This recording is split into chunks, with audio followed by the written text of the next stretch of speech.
तो देखिए कि स्वामी जी की हिंदू धर्म के बारे में दो इंसाइट है। सर्वप्रथम इंसाइट क्या है कि हिंदू धर्म प्रिंसिपल पे बना है और बाकी के जो धर्म है वो पर्सन के ऊपर में बने हैं। पर्सन को आप क्वेश्चन कर ही नहीं सकते, यदि करेंगे तो आपको ही जिंदा जला देंगे, या तो फिर जैसे क्रिश्चियनिटी में हुआ, पर्सन को क्वेश्चन करके पर्सन के ऊपर में जो चर्च बना था उसको डे टू डे अफेयर से सेपरेट कर दिया। तो वो वहां का सॉल्यूशन है मॉडर्नाइजेशन का। यहाँ पे अपना है कि प्रिंसिपल के ऊपर में बना है, पर्सन है नहीं है, कितने ही पर्सन आते रहेंगे। देखिए ये भी और एक इम्प्लीकेशन है। क्रिश्चियनिटी में आप ऐसा नहीं कह सकते कि जीसस वापिस आए हैं या तो फिर फादर इन हेवन जो भी है उनके उनका दूसरा एक अवतार आया है। यदि वो दूसरा एक अवतार आता है तो वो दूसरा धर्म प्रारंभ करेगा। क्रिश्चियनिटी के भीतर में दूसरे अवतार का कोई प्रावधान नहीं है, अर्थात कि क्रिश्चियनिटी एक अवतार के साथ में प्रारंभ हुई और दूसरे अवतार के साथ में ही उसका अंत आ जाएगा। जबकि सनातन हिंदू धर्म में आपको अवतारों की परंपरा है, जो कि लेजिटिमेट परंपरा हम लोग दिखा सकते हैं।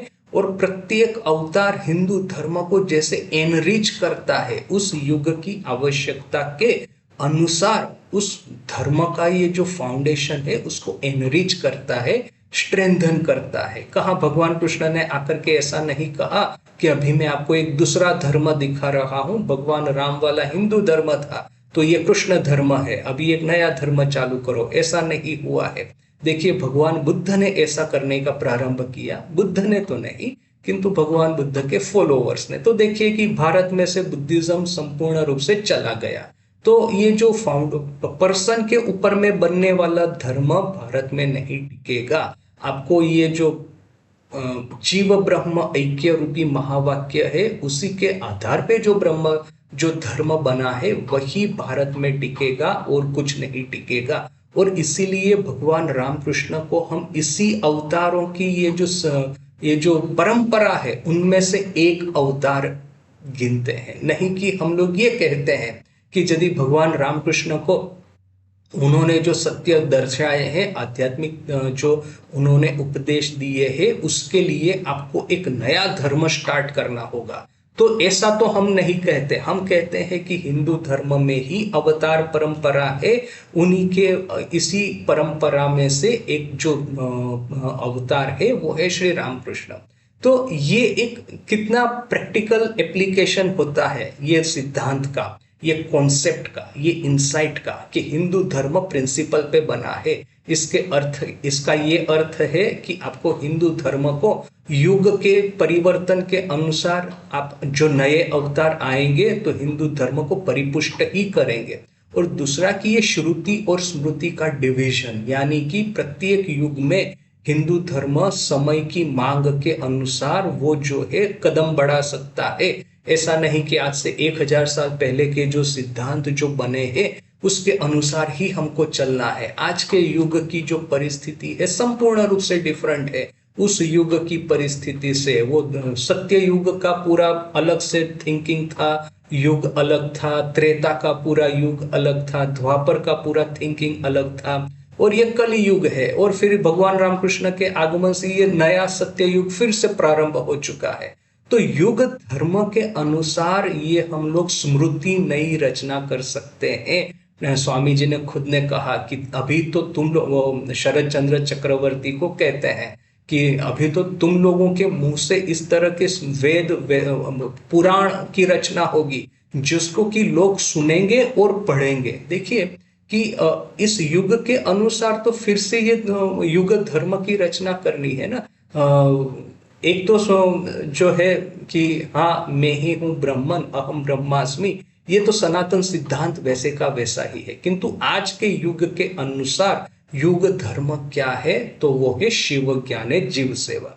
तो ये जो युग धर्म भी हमको मिला है रामकृष्ण विवेकानंद भावधारा में, और ये जो युग धर्म है वही वो जीव ब्रह्म ऐक्य के साथ में कनेक्टेड है। इन दोनों के साथ में, इस दोनों के बीच में कोई ये ब्रेक नहीं है।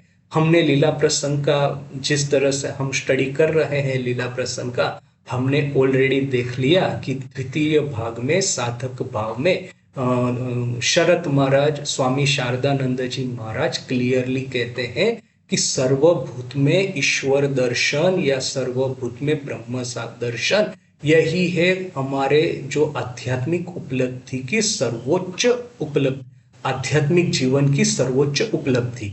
अभी मैं सभी के भीतर में ब्रह्मन देखता हूं, तो फिर ये जो सभी के भीतर में मैं ईश्वर को देखता हूं, तो यही दरिद्र नारायण, यही चंडाल नारायण, यही तो है पददलित नारायण, यही तो है मूर्ख नारायण, तो उनकी सेवा करना मेरा धर्म है। तो ये युग धर्म हमको वही महावाक्य के ऊपर में से ही बनता है। युग धर्म हमको और कहीं से आकर के नहीं मिला है। तो ये है रामकृष्ण भावधारा का एक यूनिकनेस कहे न, कि ये हमारे हिंदू धर्म का ये एक यूनिकनेस कहे कि प्रत्येक युग में युग धर्म क्रिएट किया जाता है, किंतु उस युग धर्म का फाउंडेशन जो है वो वही जीव ब्रह्म ऐक्य महावाक्य के ऊपर में ही रचा है। वही महावाक्य के ऊपर में भगवान राम ने अपने युग धर्म की रचना की थी।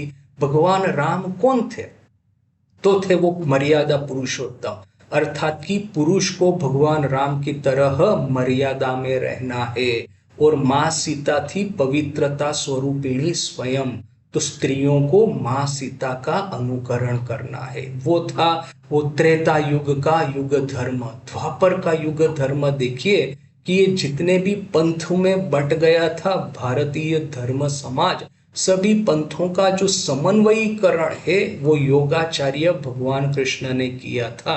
तो वो था द्वापर का युग धर्म, किंतु वो युग धर्म भी वही महावाक्य के आधार पे ही बना था। और अभी भगवान रामकृष्ण भावधारा का ये जो युग धर्म है, शिव ज्ञाने जीव सेवा, वो भी यही जो सनातन प्रिंसिपल है जीव ब्रह्म ऐक्य, उसी के ऊपर में बना है। जो तो देखिए कि दिस इज हाउ हिंदू धर्म प्रोग्रेस करता है कंपेयर टू, आप देखिए कि आप खास करके क्रिश्चियनिटी के बारे में, मैं क्रिश्चियनिटी के साथ में बार बार इसीलिए कंपेयर कर रहा हूं क्योंकि क्रिश्चियन लिटरेचर जो है वो इजीली अवेलेबल है, इजीली अंडरस्टैंडेबल है।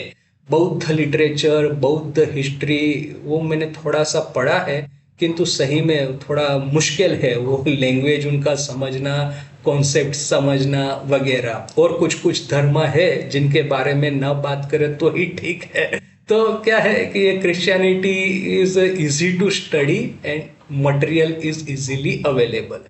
तो आप देखिए कि उनके साथ में कंपेयर करेंगे तो हमारा हिंदू धर्म में फ्लेक्सिबिलिटी कितनी है कि एक के बाद एक अवतार परंपरा आती रहती है। प्रत्येक अवतार प्रत्येक युग के लिए एक युग धर्म की स्थापना करते हैं, किंतु साथ में ही ये बड़ा ही क्लियर रहता है कि ये युग धर्म वही सनातन हिंदू धर्म का फाउंडेशनल प्रिंसिपल है, जीव ब्रह्म ऐक्य, उसी पे बना है। भारत में बस एक ही अवतार आए थे, भगवान बुद्ध, जिन्होंने अपने मैसेज को ये महावाक्य विचार के ऊपर में, महावाक्य है उसके ऊपर में उन्होंने नहीं रखा था, बोलकर के बुद्ध धर्म का भारत में से धीरे धीरे करके अवसान हो गया, भारत में से धीरे धीरे करके अदृश्य हो गया। तो देखिए कि ये जो हिंदू धर्म की क्या यूनिकनेस है और किस तरह से दूसरे धर्मों से अलग है, ये स्वामी जी पूरा डिस्कस करते हैं। और ये